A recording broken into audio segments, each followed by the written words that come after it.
All right, this time we are gonna drop the big deuce of budget builds. All right, maybe that didn't come out the right way.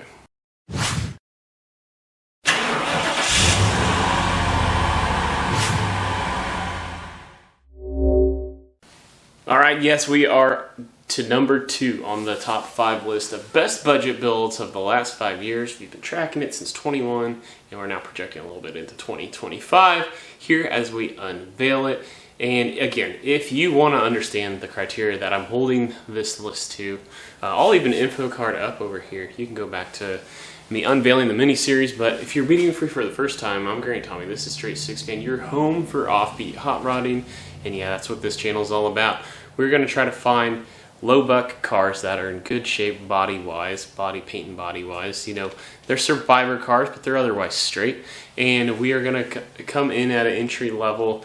For those of you who have made excuses over all the years, like I did for the longest time, as to why you're not actually turning legit wrenches on project cars, that's what this list is all about. Let's go find those cars that are attainable, but also set you up for success. And so today we're talking about GM G-bodies, but while the G-body encompasses a ton of models, what I've found as a trend on Facebook Marketplace, cars that fit under the $3,400 cash in hand benchmark. But I have seen these be patterns, right? Like a 4-door Malibu, Pontiac, of course, your Grand Dam, your Le Mans, your Bonneville, and then Buick Centuries.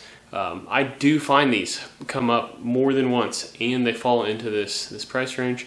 But as we've done with all of them, let's flash up what we call the EA Sports Player Profile card, and let's get started. In platform availability, if you stick to basically like the 4-door Malibu and its variants like the Pontiac Bonneville, like a Buick Century, I do see these show up for whatever reason from time to time on Facebook Marketplace at that $3,400 cash in hand. Or again, go watch that original video and you'll understand what I mean there.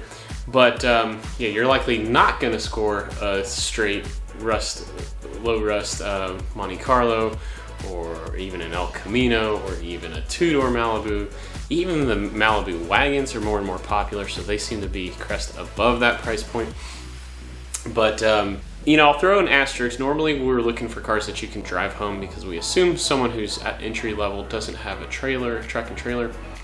But as you know, if you're one of my subscribers, my big last build was Pontiac Grand Prix, and I found it had a broken transmission.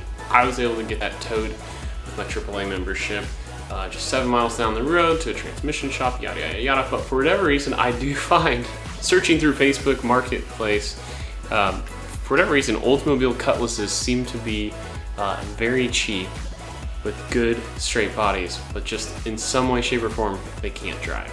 So if you're more of a, you know, if your talent level is more towards the Vice Grip Garage and Junkyard Digs level, by all means you can score, it seems like, Cutlasses at this low price range in really good shape.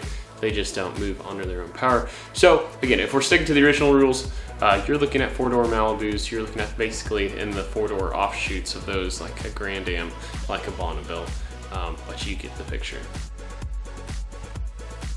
Moving into the junkyard availability, the used parts availability as our next criteria, I am scoring really high because, of course, even though there might be some intricacies, like yeah, the Regal's door panel isn't going to be a direct replacement on my Pontiac Grand Prix, or even for that matter, the doors. You can't like hang a door from a Cutlass on a Monte Carlo.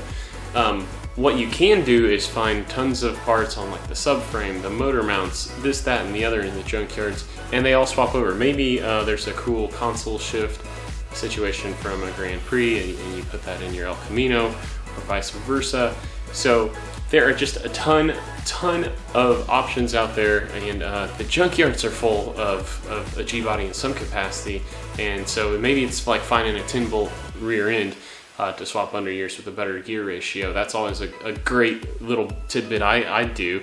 I'm never going to be able to set up gears on my own without a ton of practice, so it's in some ways it's easier to just swap out axle housings to get that better gear ratio, maybe a limited slip So I rate this really high, and then of course there's no shortage of people out there building G-bodies already. So when those people are taking their projects from phase 1 to phase 2, oftentimes you can find a good deal on like performance suspension parts and such on Facebook Marketplace. Moving to our engine modification category. Now it would be tempting to score this a 5 just like we did the small block Mopar, but I'm scoring this a 4 just because when you get to about 1984 and up, and you're essentially most likely always starting with a 305 Chevy V8, no matter which car you bought, but you'll still get a random 307 Oldsmobile. And definitely before 1984, you had like my Grand Prix has the Pontiac 301. So there's a little bit of a mixed bag, right? So it's hard to just show this intake manifold that's going to work for a 305 small block Chevy and get you excited about that. But if you found, say, the Pontiac Bonneville at this price point, you might not necessarily have that same low buck potential for performance parts on the engine as a whole. But like I said, for the most part, the odds are you're going to have a 305 Chevy in almost any of those cars that you buy, but it's not necessarily universal. So in that case, that's why we drop it down just a notch, but it's still going to be easy to modify the motors in these cars. That brings us to our last criteria, which is steering, brakes, and suspension. And I'm going to rate this a 5 because there's no shortage of suspension companies. Of course, you have like your Hotchkiss, you have your UMI, you have Ride Tech, and then also like in GM's, they were one of the best manufacturers that kind of crisscross platforms, and there's definitely actually parts too that can cross over from F bodies onto G bodies. Not a ton, but there's some out there if you do your research. And then that definitely still extends into the, like, when you start talking brakes, like some S10 parts actually interchange over from like spindles, like unit hubs and brake upgrades and things like that.